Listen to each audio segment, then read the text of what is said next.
If you've ever had this feeling that something was terribly wrong with the world that we live in, but you couldn't figure out just what it was, then you've come to the right place. Secret societies, mystery religions, and the Illuminati have been controlling our reality since the beginning of time. But not anymore, because there is an awakening happening, and you are about to become a part of it. Wake up, because this is a call for an uprising. This is a call for an uprising. Welcome to today's show. Obviously, I've been talking about the food shortage that is coming. And of course, we know that they've been talking about the cargo ships that are sitting offshore. Nothing's getting delivered. And they're trying to explain this away because of a shortage of truck drivers and labor workers, which is a total, look, we know it's about the Great Reset and it's about destroying the economy. So it's going to bring upon inflation, destroy the dollar. This is how we get to the digital currency. This is all the stuff we've all been talking about for a long time.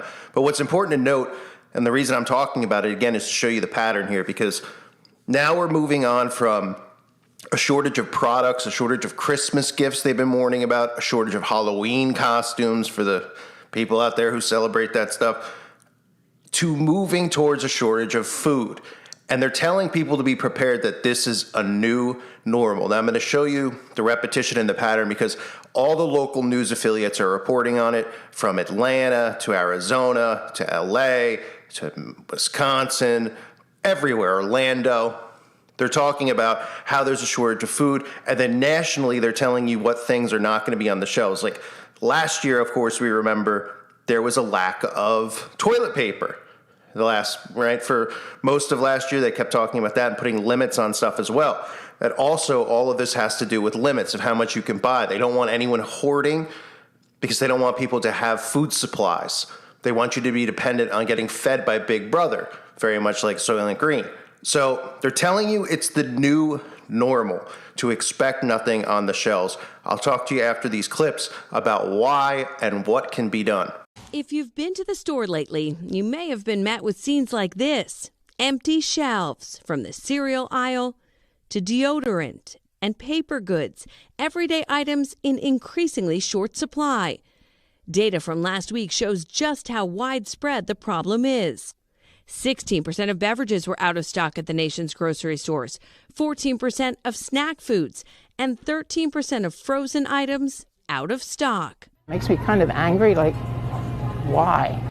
It's the latest effect of shipping and distribution delays that have hampered nearly every business in America. Something is interrupted somewhere in the food chain, whether it's packaging or containers or labor or the trucking to get it off the warehouse dock. Dozens of cargo ships are still lingering out at sea, while trucks, railways, and warehouses remain understaffed. We're buying more products than ever before, whether they be online, pick up at stores, or at our big box retailers. And the American importer is struggling to keep up with that demand. Big box retailers like Target, Costco, and Home Depot are all scrambling to make sure shelves stay stocked ahead of the holiday surge. Costco and Sam's Club have started limiting how many paper products and cleaning supplies customers can buy, while Walmart, the country's largest retailer, announced unprecedented steps to make sure products arrive on time, like chartering its own cargo ships, diverting shipments through less congested ports and rail stations, and hiring more than 20,000 permanent supply chain workers to help move products through its facilities. The bargain online retailer Overstock.com is struggling to keep its warehouses stocked. Its CEO warning customers the challenges are here to stay. I think it's, for a time, the new normal. I think we can expect this well into 2022. So as we head into the holiday season, here are some tips for buying food and gifts. Plan ahead. Start shopping now for non-perishables you'll need for holiday dinners. Consider buying and freezing things like turkey and other meat when you see it in stock. Look for generic brands. And build those potential price hikes into your budget. Meals and presents will probably cost more this year. All right, not what anyone wants to hear, but experts say their number one tip, guys, don't stockpile. They say you're not going to need it, and it only makes the problem worse. There's just nothing on the shelves, and it's taking forever. So I'm hopping from store to store to get what I need, and it's not there. Now, finding what you need at the grocery store is getting to be a bit more challenging in some cases. You may have noticed a few empty spots on some store shelves. Yeah, grocery stores here in the Valley and all over the country are dealing with a shortage of certain foods and other items. Jason Berry's live. Will this ease up anytime soon?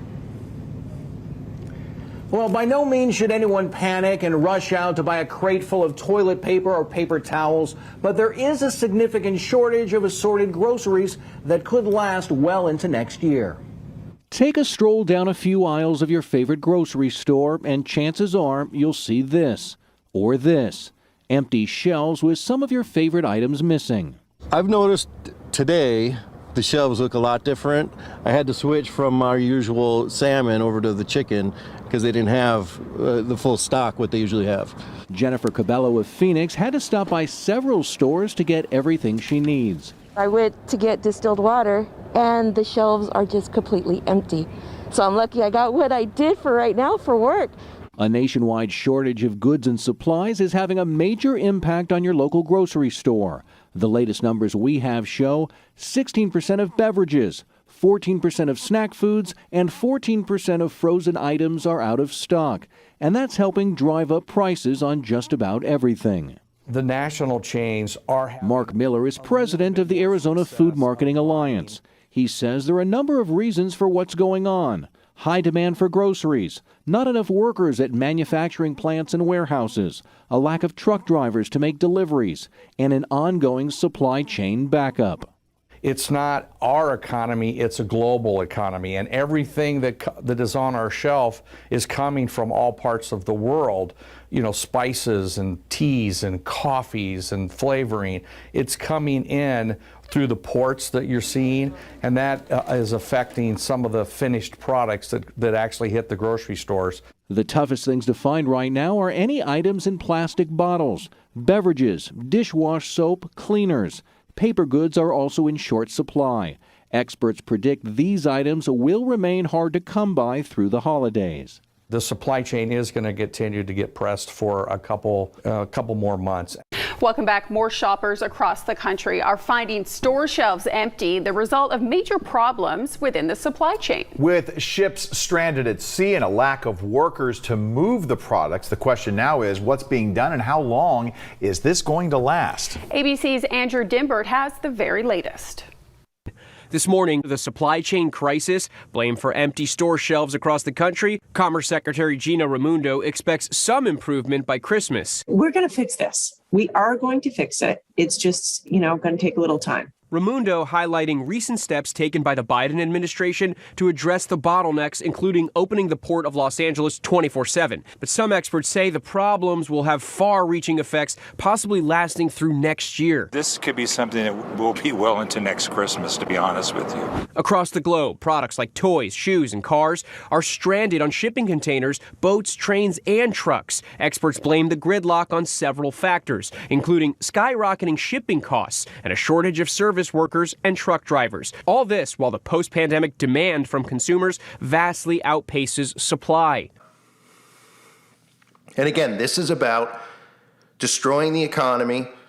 This is about limiting what people have. Now, the things that they're warning people about specifically here, this is like round one of the food shortage at their beginning, because this is the thing they're rolling out now. Chicken, coffee, diapers, which is going to be a big thing, right? So instead of moving from toilet paper, they're moving to diapers here. Fish sticks, and then this is another important one, frozen meals. Well, there's a reason they don't want you to have access to frozen meals, because frozen meals are things that you can keep for a long time in your freezer in case there is a massive food shortage. Now, of course, it's not the most delicious food in the world, but it's not going to perish in a couple of days like getting something, that would perish in a couple of days, some type of fresh meat, even though, yes, you can freeze that. Of course, we're also seeing a spike in the prices of these things, right? And that's part of the destruction of the economy. Pork is now, the prices of pork is going through the roof. There's been reports about bacon over the last couple of months going through the roof. They're going to see that as well. This is the Great Reset. And this is why it should drive everybody insane, is that these people have openly talked about doing this, how they want to do this, how we need a great reset, how now's the time for it. And it's not like this was just a group of people up the street talking about it, or a group of liberal people in a room. This is leaders from governments around the world who were meeting right before all this stuff happened. It coincidentally happened. And now they're like, oh, this will work out because this whole thing happened. Now we can have the Great Reset. Oh, what a coincidence. And then we're going to have cargo ships sitting in the ocean and tell people that we can't get deliveries because there's a lack of truck drivers, instead of telling people maybe we shouldn't mandate potions on everybody so that we don't have a problem in the job market where we don't have people to deliver these products, right?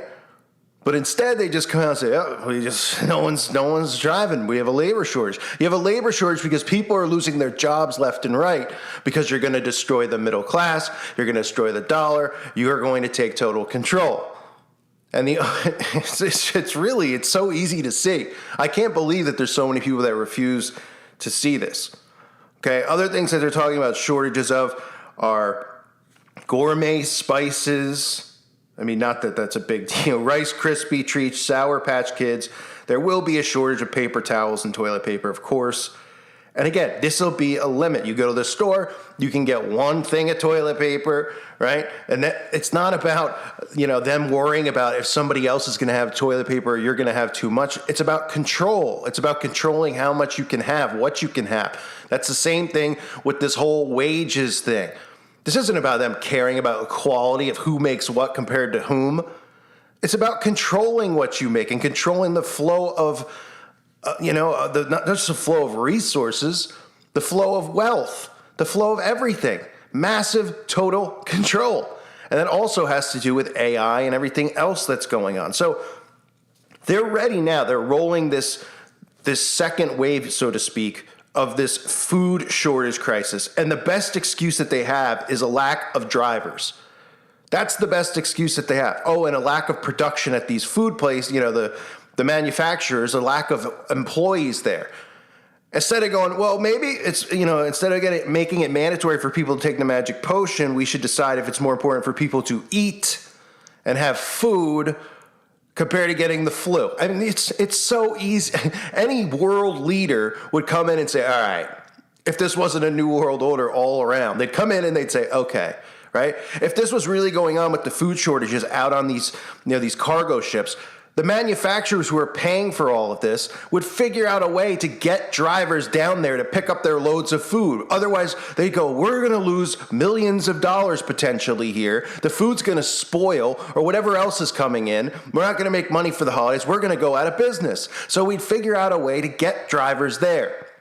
Whether it's the double guys' salaries, whether it's to be the actual owner of these places yourself and drive out there with your own truck, rent a U-Haul, and go and get it.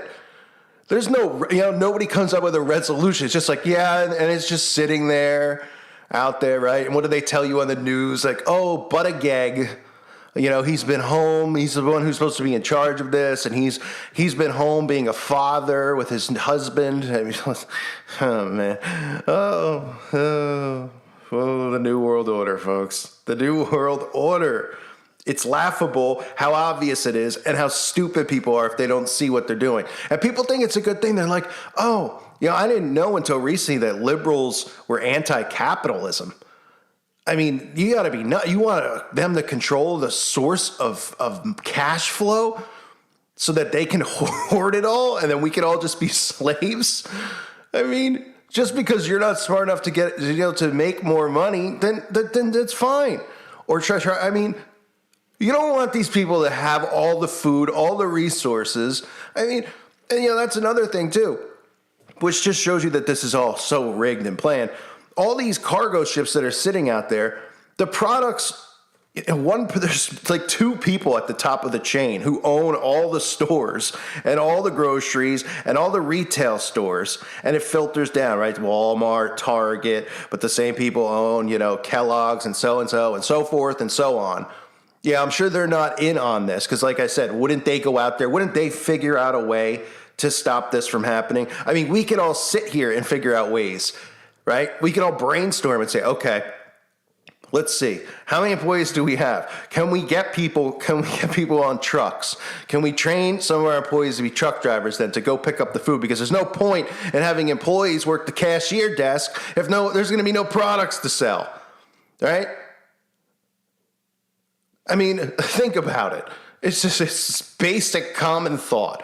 But instead, everybody thinks because of the big bad outbreak that nobody's there to drive it because everyone's sick. People aren't going to work. People are losing their jobs because plants are closing because people are coughing.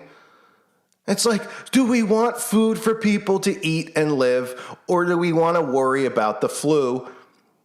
And then we have stories about like Colin Powell, and it's like you just shake your head and you're like, Colin Powell passes. Okay. Colin Powell passes from this 91er, right? Just to reverse it. Okay, Colin Powell passes. Colin Powell's family says he was fully magic potion. And then you want a mandate? They can't even get their own stories straight. Oh, man.